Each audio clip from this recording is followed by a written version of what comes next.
Kebayang gak sih hidup selama 17 tahun dalam kebohongan?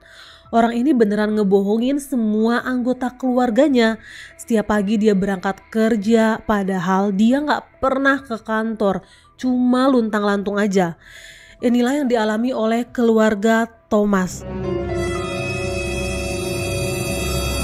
Saking penuh dengan plot twistnya kasus ini sampai sempat diangkat menjadi sebuah film dokumenter oleh Netflix dengan judul Carrie dan Cyanida. Betul guys, cyanida. Karena semua korbannya dihilangkan nyawanya menggunakan cyanida. By the way, selama aku research mengenai kasus ini, karena memang banyak banget ya dibahas oleh YouTuber, dijadiin buku, ada beberapa versi yang berbeda mengenai detail kasusnya aja. Kalau inti ceritanya tetap sama ya guys. Oke, tanpa berlama-lama, buat tahu kisah lengkapnya langsung aja kita rangkum bareng isi Google. Keluarga Thomas adalah keluarga terpandang yang tinggal di wilayah Kudatai, India. Mereka ini tinggal di sebuah rumah besar dan punya banyak properti. Keluarga ini bukan cuma kaya raya ya guys. Mereka adalah satu dari sedikit keluarga dengan pendidikan tinggi yang tinggal di wilayah tersebut. Karena memang semua anggota keluarganya tuh punya pendidikan yang tinggi ya guys. Ayah mereka atau sang kepala keluarga bernama Tom Thomas. Dia ini pernah bekerja untuk salah satu lembaga pemerintahan di India. Dan terakhir dia ini adalah pensiunan dosen. Ibunya bernama Anna Thomas. Dia juga seorang pensiunan dosen. Ada 3 anak mereka. Yang pertama Roy Thomas. Yang kedua Rojo. Rojo ini kuliah di Amerika dan menetap di Amerika. Yang ketiga anak perempuan mereka namanya Renji. Renji ini udah nikah dan tinggal bareng keluarga suaminya. Di sini ada beberapa anggota keluarga Thomas yang bakal aku mention karena nanti akan ada di cerita ini ya guys. Yang pertama ada Paman Matthew. Dia ini merupakan adik laki-laki dari Anama Thomas. Lalu yang kedua ada Saju. Saju ini adalah sepupu. Dia anak dari adiknya Tom Thomas. Ada juga Silly yang merupakan istrinya Saju dan juga Alvinsa anaknya Saju. Satu waktu Paman Matthew mengadakan acara pernikahan. Semua keluarga Thomas diundang. Di acara ini tanpa disengaja Roy Thomas ketemu dengan seorang perempuan bernama Joliama Joseph atau lebih dikenal dengan nama Jolie. Mereka pun mulai kenalan, deket dan akhirnya pacaran. Awalnya hubungan Roy dan juga Jolie ini diragukan oleh banyak pihak. Di sini ada beberapa versi yang beda ya guys. Ada yang bilang hubungan mereka nggak direstui oleh keluarga Thomas karena Jolie ini sebenarnya masih anggota keluarga Thomas, punya hubungan darah tapi jauh banget. Ada juga yang bilang kalau Jolie dan juga Thomas ini punya latar belakang yang berbeda, jauh banget. Keluarga Jolie ini merupakan keluarga sederhana, ayahnya petani dan ibunya ibu rumah tangga. Tapi pada akhirnya Jolie ini berhasil meyakinkan keluarga Thomas karena Jolie tuh adalah tipe cewek yang supel banget guys. Dia tuh ramah, mudah bergaul dan Jolie juga punya pendidikan yang tinggi. Dia punya gelar master. Jadi walaupun keluarga Jolie ini pas-pasan, Jolie merupakan satu-satunya anak di keluarganya yang berhasil kuliah sampai S2. Akhirnya Roy dan Jolie ini pun menikah pada tahun 1997. Setelah menikah, Jolie ini pun pindah tinggal bersama Roy di kediamannya keluarga Thomas. Jolie ini bisa dibilang menantu idaman ya guys. Dia itu pintar masak, rajin bersih-bersih, deket sama semua anggota keluarganya Roy dan disukain sama tetangga sekitar. Tapi Jolie ini belum bekerja gitu. Dia hampir setiap hari ketemu sama Anama, dan Anama pada dasarnya adalah perempuan yang bekerja. Akhirnya dia tuh nanyalah ke Jolie, kenapa Jolie ini gak kerja aja? Dia kan punya gelar S2, sayang dong ijazahnya. Kalau memang Jolie ini butuh koneksi, Anama bisa bantu. Atau kalau Jolie mau lanjut sekolah lagi, Anama juga bisa bantu. Akhirnya Jolie tuh mulai rajin lah ngeplay. Gak butuh waktu lama, Jolie pun diterima menjadi dosen tamu di sebuah universitas ternama di India. Sempurna udah ya guys, benar-benar menantu idaman yang membanggakan. Seperti semua rumah tangga, nggak mungkin adem ayem aja, pasti ada masalahnya. Dan masalah di keluarga ini datang dari Roy. Roy ini tiba-tiba aja kehilangan pekerjaan, nggak tahu dia tuh dipecat atau memang mengundurkan diri. Dan setelah itu, Roy itu nggak kunjung dapet pekerjaan baru karena dia ini milih-milih banget sama pekerjaan. Dia ngerasa berasal dari keluarga terpandang, jadi dia nggak mau kerja yang biasa-biasa aja. Untungnya Jolie ini sudah bekerja, jadi seenggak-enggaknya ada penghasilan lah buat keluarga ini. Tom dan juga Anama gak tinggal diem lah ngeliat anaknya gak kerja, sedangkan menantunya banting tulang cari nafkah. Mereka ini bakal ngasih apapun yang dibutuhin sama keluarganya Roy. Pokoknya dapat banyak bantuan lah dari mertuanya ini, karena emang Anama dan Tom ini gak pernah pelit buat urusan uang.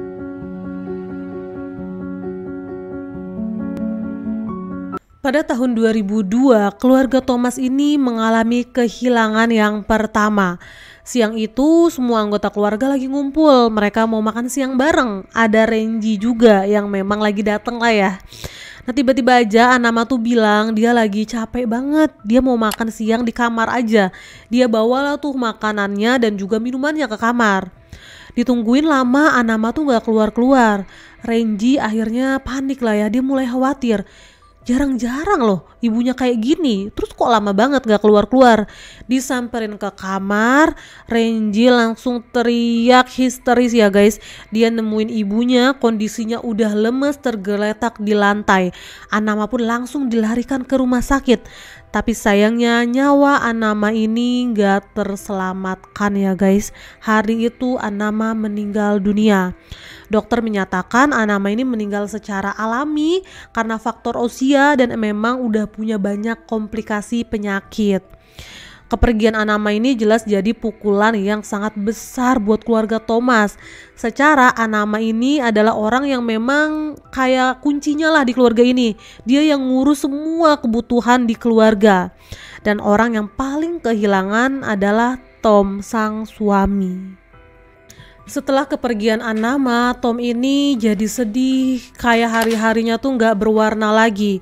Akhirnya Tom itu sempat mikir buat menghabiskan hari tuanya di Amerika, tinggal bareng anak keduanya yang bernama Rojo. Tapi sayangnya takdir berkata lain ya guys. 6 tahun setelah kepergian Anama pada tahun 2008, keluarga Thomas mengalami kehilangan yang kedua. Hari itu Tom seperti biasa, dia minum obat atau kayak suplemen gitu ya guys, tapi pakai kopi. Terus tiba-tiba aja setelah minum, Tom tuh langsung kayak berdebar-debar, akhirnya dia jatuh lah ke lantai. Keluarga langsung panik ya ngeliat Tom udah tergeletak di lantai, langsung dilarikan ke rumah sakit. Sampai di rumah sakit Tom ini gak tertolong. Tom dinyatakan meninggal dunia karena serangan jantung. Roy sedih banget, dia terpukul, dia kehilangan kedua orang tuanya penopang hidupnya. Roy ngerasa harusnya dia ini menjadi pengganti ayahnya sebagai anak pertama. Tapi sampai dengan saat itu Roy belum juga punya pekerjaan. Dan secara mengejutkan Tom bikin surat wasiat yang menyatakan semua warisannya akan dikasih ke Roy. Ya mungkin Tom ini ngerasa dari ketiga anaknya Roy lah yang paling butuh bantuan. Nah Jolie sang istri, dia tuh ngerasa walaupun Roy itu punya banyak warisan, yang namanya uang kalau nggak ditambah pasti bakal habis juga. Jolie itu mintalah ke Roy buat bikinlah bisnis pakai uang warisannya. Seenggaknya supaya uangnya tuh muter dan ada penghasilan. Roy pun mulailah bikin bisnis. Dia bikin satu bisnis tapi ujungnya bangkrut.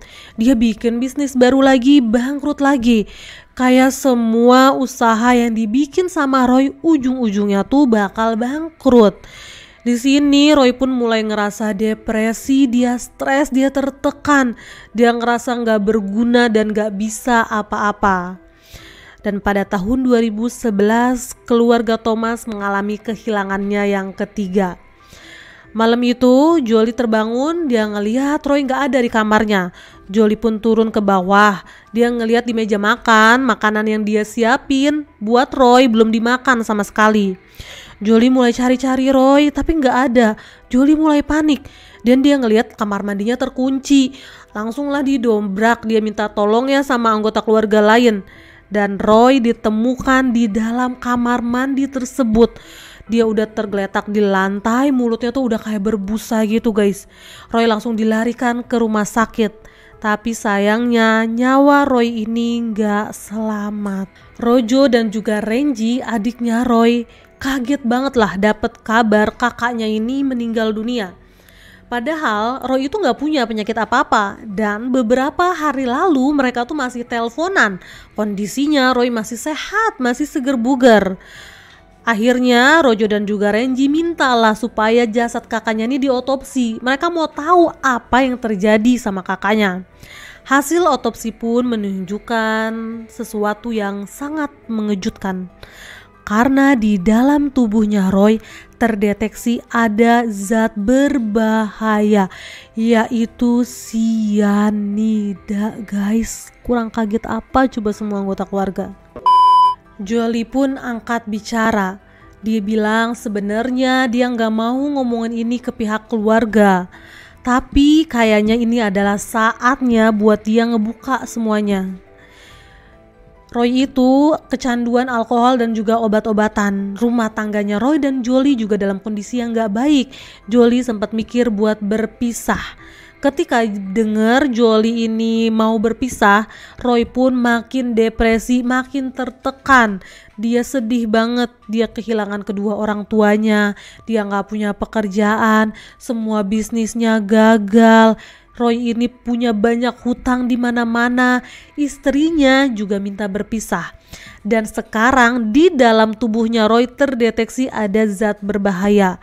Jolie yakin banget kalau suaminya ini Roy menghilangkan nyawanya sendiri. Jolie tuh gak mau bilang karena Jolie tuh mau menjaga harkat dan martabat suaminya sampai akhir. Tapi ya mau gimana lagi, Jolie tuh harus bilang. Pihak keluarga dan juga pihak kepolisian akhirnya percaya sama apa yang diomongin Jolie. Dan mereka pun memutuskan buat menjagalah. Jangan sampai ada pihak lain yang tahu kalau di dalam tubuhnya Roy ini ada sianida. Karena mereka mau menjaga nama baik keluarga. Jangan sampai ada yang tahu kalau salah satu anggota keluarga Thomas ada yang menghilangkan nyawanya sendiri. Ternyata gak semua keluarga Thomas ini percaya. Paman Matthew dia tuh curiga banget. Dia yakin ada yang gak beres. Paman Matthew ini kan memang tinggal bareng ya sama keluarga Thomas. Dia bilang kalau emang Roy ini punya banyak hutang, kenapa nggak ada satupun debt collector yang datang ke rumah? Nelpon pun nggak ada. Matthew juga mulai mempertanyakan lah mengenai warisan dari keluarga Thomas ini. Akhirnya gimana? Roy kan sekarang udah meninggal. Jolie pun nunjukin surat wasiat yang dikasih sama Tom yang bilang kalau semua warisan keluarga Thomas ini bakal dikasih ke Roy dan juga Jolie. Karena Roy ini udah meninggal, maka semuanya bakal jatuh ke Jolie yang memang ngurusin dua anaknya Roy. Wah, kaget banget dong paman Matthew ini. Dia tuh ngerasa Jolie itu kan gak punya hubungan darah gitu sama keluarga Thomas. Apalagi kakaknya Tom, dia tuh pernah janji kalau warisan keluarga Thomas ini bakal dikasih secara merata ke keluarganya, ke adik-adiknya. Dan sekarang dia, adik kandungnya, malah gak dapet apa-apa. Di tahun yang sama dengan kepergian Roy, keluarga Thomas mengalami kehilangannya yang keempat. Paman Matthew yang emang udah berusia 68 tahun, dia ini udah berumur ya, jadi udah banyak penyakit, udah komplikasi. Ditambah dia tuh ada pikiran, berat beban pikirannya. Dia tuh kayak kecewa banget, kok bisa dia tuh nggak dapat warisan sama sekali. Padahal selama ini mereka tuh udah sepakat tentang cara pembagian warisan. Di hari itu Paman Matthew minum whisky buat ngelepas stres lah. Baru beberapa tenggak dia minum, tiba-tiba aja Paman Matthew tuh kayak bergetar, keringat dingin dan dia pun ambruk. Keluarga yang ngeliat langsung bawa Paman Matthew ke rumah sakit. Tapi sayangnya Paman Matthew ini nggak bisa diselamatkan. Dokter bilang Matthew ini emang udah punya banyak komplikasi penyakit dan penyebab utama kematiannya adalah serangan jantung. Jolie mulai ngerasa sedih dan kesepian. Satu demi satu anggota keluarga Thomas yang tinggal satu rumah sama dia meninggal. Satu persatu ya guys. Udah 4 totalnya. Nah Jolie tuh kayak suka ngobrol lah ke tetangganya. Dia curhat. Dia tuh sedih banget ya. Dan dia mengira kalau dapur dan juga sumur yang ada di dalam rumahnya keluarga Thomas ini dibangun dengan cara yang gak tepat. Penempatannya juga salah. Dan Jolie ini yakin kemalangan yang dialami oleh keluarga Thomas ini terjadi karena kutukan yang ada di rumahnya keluarga Thomas. Ya keluarga dan juga tetangga yang dengar Jolie ngomong kayak gini, mereka mikirnya mungkin si Jolie ini stres kali ya, kehilangan suami dan juga kedua mertuanya, jadi ngomongnya ngelantur. Dan tapi bener aja ya guys, gak berselang lama dari kepergian ke Paman Matthew, keluarga Thomas ini kembali mengalami kehilangan yang kelima. Kali ini dari keluarganya Saju. Kalau kalian ingat di awal sempat aku mention ya, Saju ini adalah sepupunya Roy atau sepupu dari keluarga Thomas ini.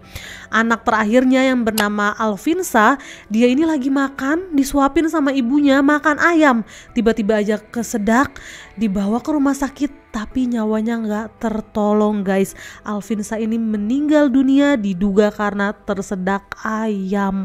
Ibunya Alvinsa yang bernama Silly, dia ini istrinya Saju ya. Silly tuh sedih banget lah, dia bener-bener kayak trauma banget. Bayangin aja guys, dia ngelihat anaknya sendiri yang lagi dia suapin kesedak sampai akhirnya meninggal dunia. Ya gimana ibunya ini gak depresi banget ya guys. Silly tuh mulai jadi sakit-sakitan, dia tuh sampai harus minum obat antidepresan. Pada akhirnya 2 tahun setelah kepergian Alvinsa, sang ibu Silly menyusul. Silly pun meninggal dunia secara mendadak guys. Jolie udah beberapa tahun tinggal sendiri semenjak Roy ini meninggal. Dan Saju baru aja ditinggal oleh istrinya. Mereka ini sama-sama dalam kondisi yang sedih dan mulai berusaha buat move on. Akhirnya Jolie dan Saju ini kayak berusaha saling menguatkan.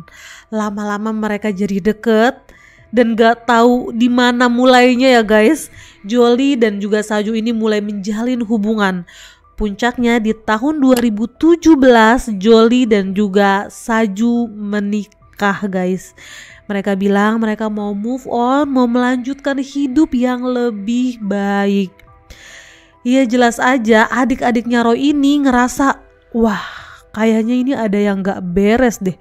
Kok bisa-bisanya 2 orang ini kehilangan pasangan mereka dalam waktu yang berdekatan, cuman selang beberapa tahun aja, terus tiba-tiba menikah. Kapan nih mulai deketnya? Renji, adik perempuannya Roy yang emang ngerasa kayaknya ini udah gak beres banget ya, ada yang gak bener gitu. Renji tuh datang ke rumah sakit yang dulu mengotopsi jenazah kakaknya Roy. Dia minta hasil salinan dari hasil otopsinya. Renji tuh bener-bener ngebaca setiap kalimat, setiap lembar dari hasil otopsinya Roy ya guys. Gak cuma kesimpulannya aja kayak dulu, bener-bener dia pelajarin. Dan di sini Renji baca satu kalimat yang bikin dia benar-benar kaget. Di hasil otopsi dituliskan kalau di dalam lambungnya Roy terdapat nasi dan juga kari, yang berarti beberapa jam sebelum meninggal Roy ini udah makan ya guys. Padahal Renji tuh inget banget, Jolie tuh bilang ke pihak kepolisian dan juga ke keluarga kalau Roy ini nggak makan apa-apa sebelum dia ini ditemukan meninggal dunia. Ini kan berarti si Jolie ini udah berbohong ya, dan ini udah kayak fix banget nih dia berbohong. Renji langsung nelpon kakaknya yang ada di Amerika, Rojo, dia sampein penemuannya. Rojo pun langsung terbang dari Amerika ke India.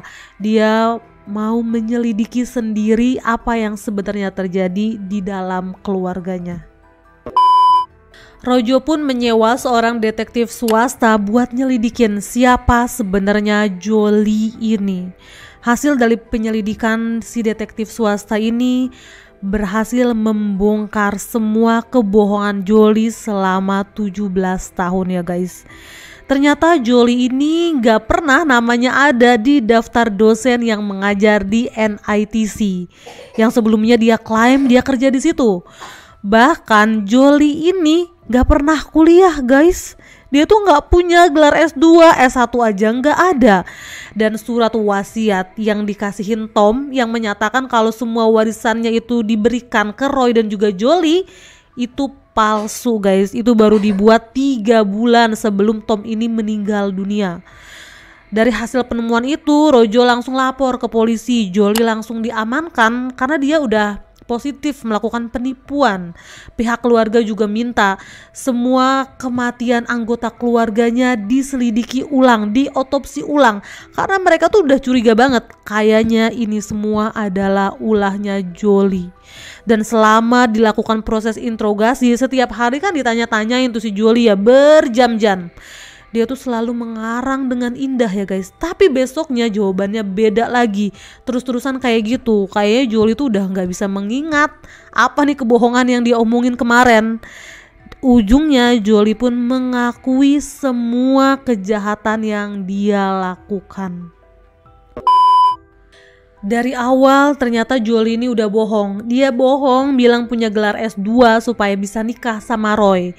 Setelah nikah, Anama tuh kan mulai nanyain lah supaya dia kerja.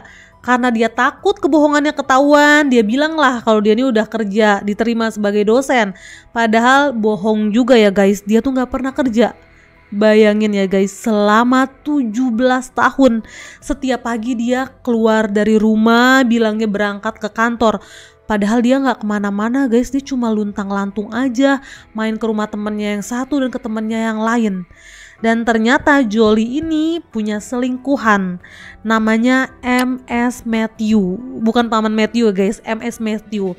MS Matthew ini yang bikin kaget ternyata juga masih punya hubungan keluarga sama keluarga Thomas, kayak sepupu jauhnya. Dia ini punya toko emas. Jadi kalau Jolie ini bilangnya kerja, dia padahal nongkrong di toko emas itu bareng sama si MS Matthew. Dan karena Anama tuh mulai kayak curiga, namanya insting seorang ibu ya guys. Dia tuh udah kayak ngerasa Jolie tuh bohong. Karena ngerasa ketakutan, Jolie pun ngeracunin Anama dengan menggunakan obat untuk membius anjing. Dia kasih ke dalam supnya sampai akhirnya Anama meninggal dunia. Dan selanjutnya Tom, dia tuh tahu kalau Tom ini mau ngasih warisannya buat Rojo. Karena dia pikir wah bisa gak dapet nih warisan. Jolie pun akhirnya ngeracunin Tom juga buat ngambil harta warisannya, buat bikin surat wasiat palsu. Tom ini obatnya yang tadi aku bilang Tom itu minum kayak kapsul suplemen, itu kan dalamnya serbuk, diganti sama sianida. Dia dapat sianidanya dari selingkuhannya MS Matthew yang memang kerja di toko emas. Di toko emas itu memang banyak sianida guys, kan digunakan buat menghilangkan karat pada emas. Ya jelas aja Tom langsung meninggal dunia ya guys, dikasih sianida.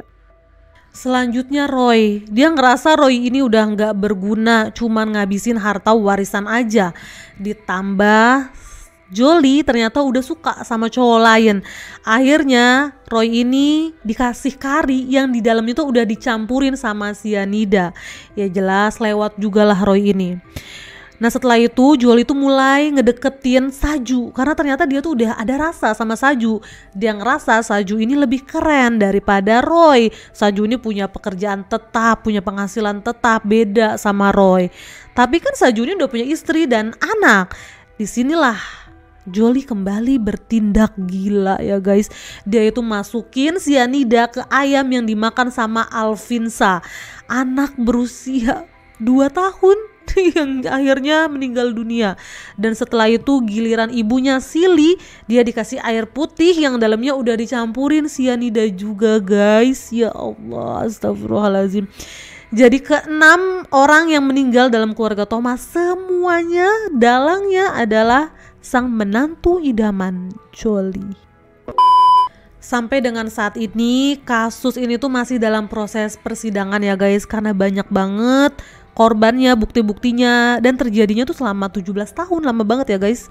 3 orang udah ditangkap. Yang pertama tentu aja Jolie, si pelaku utama. Lalu MS Matthew, selingkuhannya, karena dia ini diduga tahu sama semua rencananya Jolie dan juga ngebantu Jolie buat ngasih cyanida tadi. Dan yang ketiga pemilik toko emasnya atau si bosnya MS Matthew ini, karena dia juga diduga tahu dan ngasih akses gitu ke cyanida tadi ya guys. Sedangkan Saju dia tuh masih diselidiki. Saju tuh bilang kalau dia bener-bener nggak tahu apa-apa. Dia tuh ya sebenarnya korban juga. Tapi Jolie tuh kayak terus-terusan berusaha buat ngaitin namanya Saju ini. Yang nggak tahu ya guys ujungnya apa. Kita tunggu aja hasil persidangannya nanti. Oke, itu dia guys cerita kita malam ini. Ngeri nggak sih kalian? Kok bisa ya ada orang yang sebegitu nggak bersyukurnya, dan harta tuh emang bisa bikin orang berubah jadi iblis. Sudah banyak ya guys buktinya di kasus-kasus yang aku ceritain. Sekian cerita aku malam ini, dan buat kalian yang belum subscribe channel ini, tolong bantu channel ini dengan klik tombol merahnya ya, dan jangan lupa nontonin video aku sampai habis. Kalau kalian mau request ada kasus atau cerita apa yang pengen aku bawain, boleh banget ya, komen aja. Sampai ketemu di video aku selanjutnya dan bye bye.